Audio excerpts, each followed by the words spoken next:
Muy buenos días, queridos compañeros y profesores de la Universidad Obrera de México.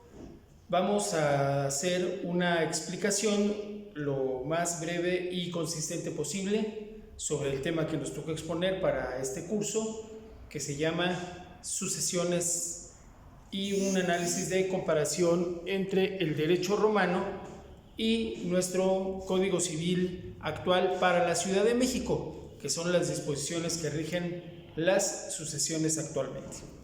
Bien, primero quiero empezar explicando cuál es el significado evolutivo en lo social, político y jurídico de Roma como síntesis del mundo antiguo.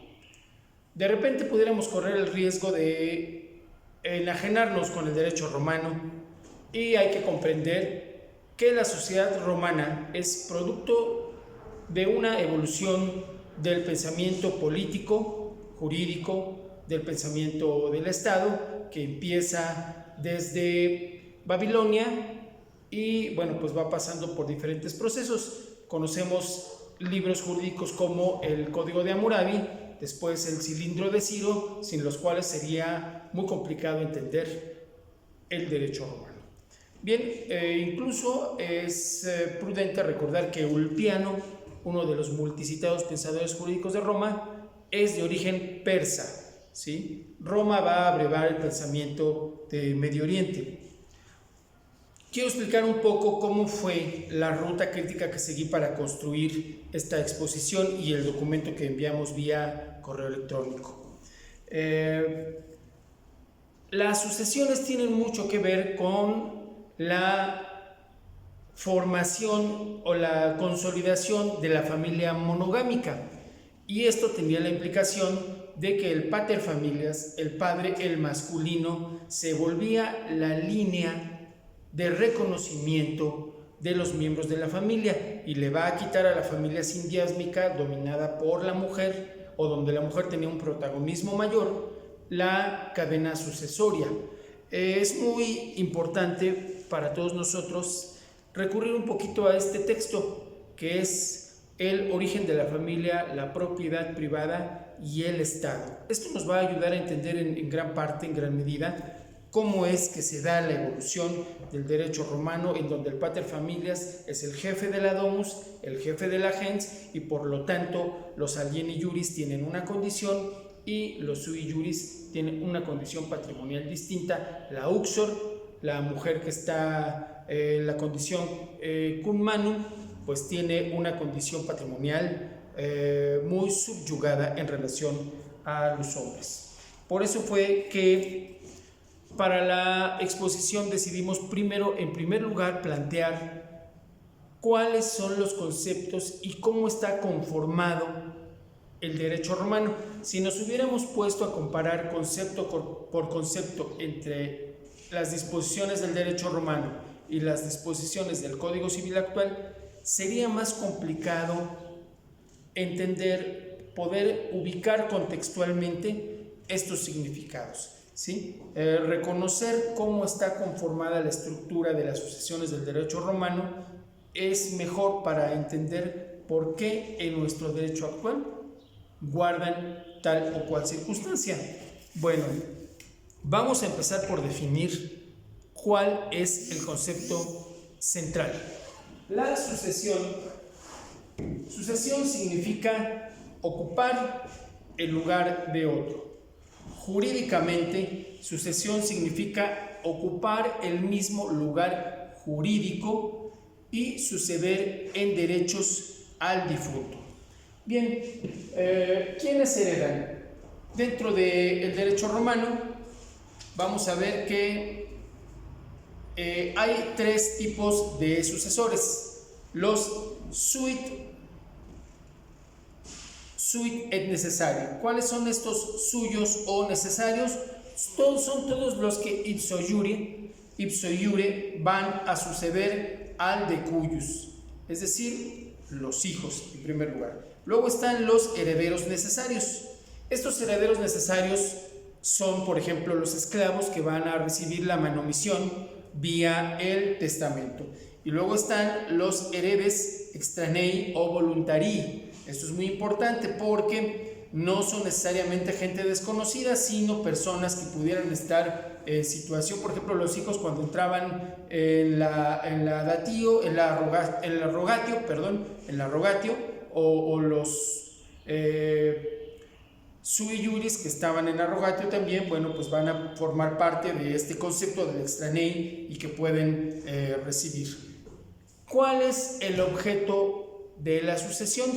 Bueno, pues está la hereditas, es decir, la masa hereditaria. ¿Qué conforma la masa hereditaria? Como ya tenemos conocimiento, bueno, pues no solamente son bienes o bienes materiales, también puede ser bienes inmateriales o, como muy recurrentemente se daba en Roma, las deudas.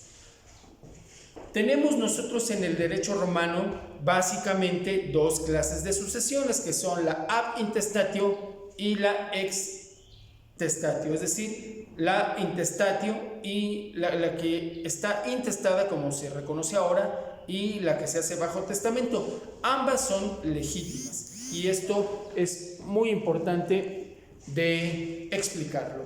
La ab intestatio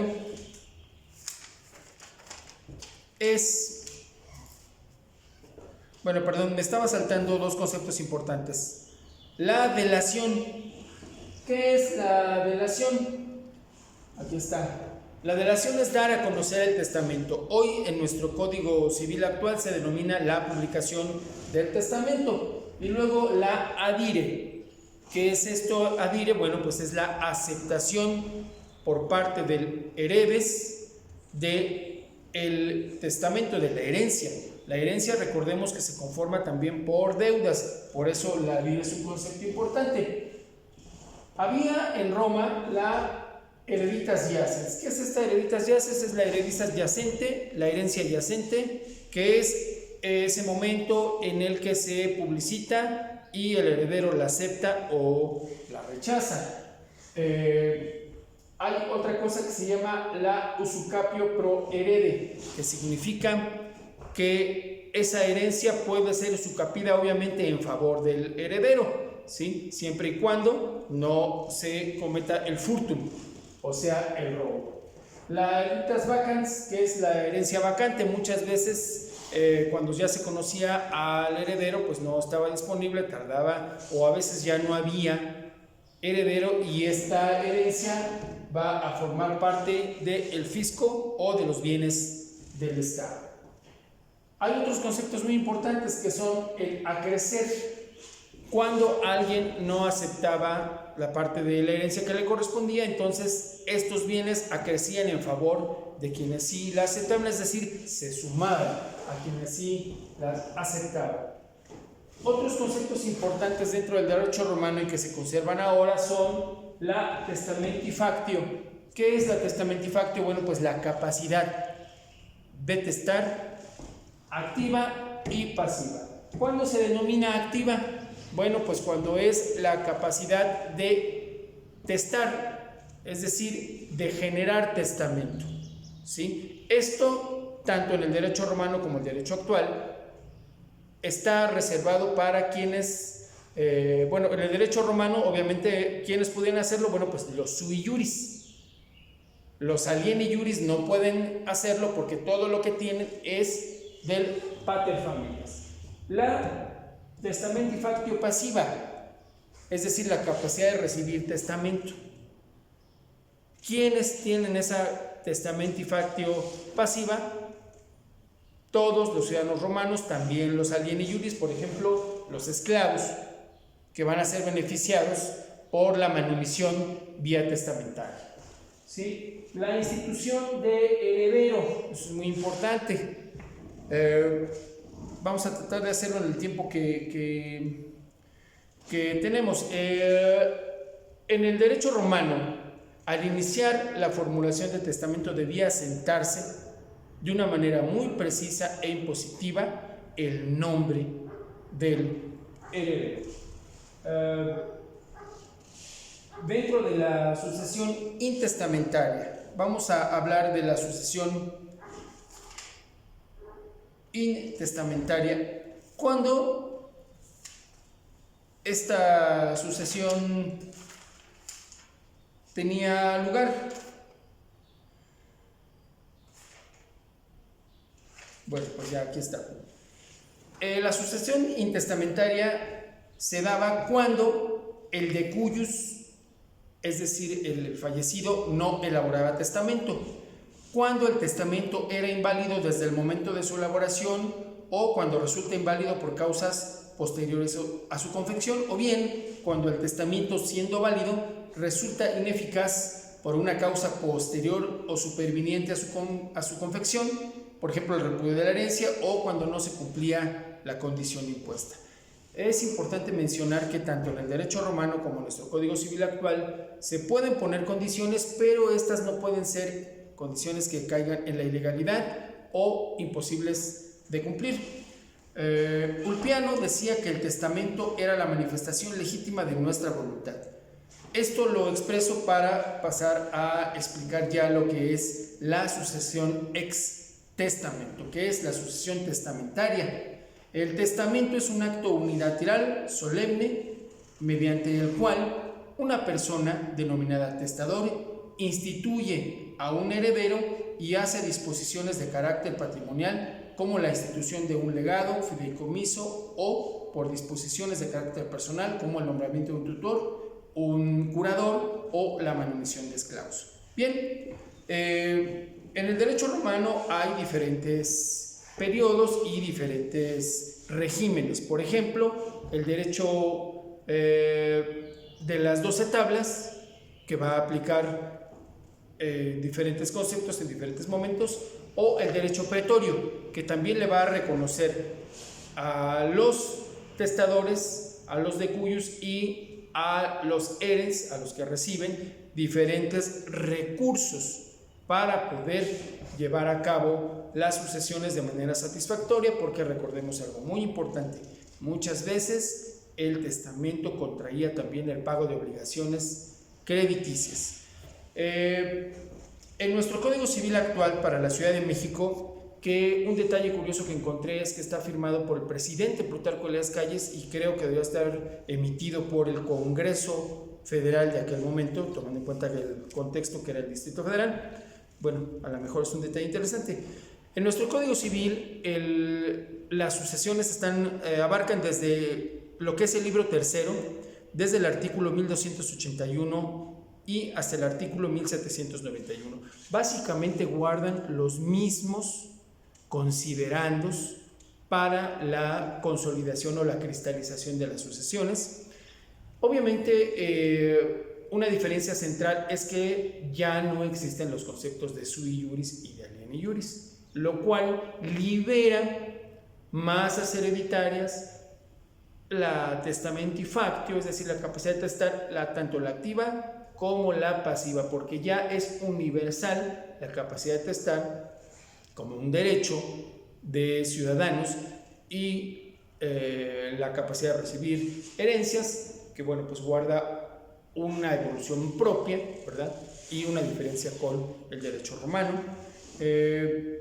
También existen los conceptos de legado, que en Roma, el derecho romano, recordamos que el legado es un bien singular de la masa hereditaria que se sustrae para dedicarse a un heredes distinto o un fin distinto al de la masa hereditaria. También está la donación. La donación es dar algo sin esperar nada a cambio. Eso también se conserva en nuestro derecho civil. Y algo muy importante es que ya no existe este concepto de la policitatio y votum. ¿Qué es la policitatio y votum? En Roma, a algunas personas, a veces algunos libertos, llegaban a dar bienes para recibir a cambio un puesto público. Eso en la historia de la Ciudad de México, hasta la etapa colonial, existía. La gente podía comprar puestos públicos, las regidurías, por ejemplo, los oidores, por ejemplo, pero bueno, pues ahora actualmente, por lo menos de manera abierta, eso ya no existe. Espero que este video, en el que traté de resumir de manera sucinta estos importantísimos conceptos que son muy amplios, sea de utilidad para nuestra escuela, para nuestros compañeros, ya que el tema de las sucesiones en el curso del Derecho Romano es el más amplio de todos los temas que se abarcan. Muchas gracias, espero que este video sea de utilidad para todos. Hasta luego.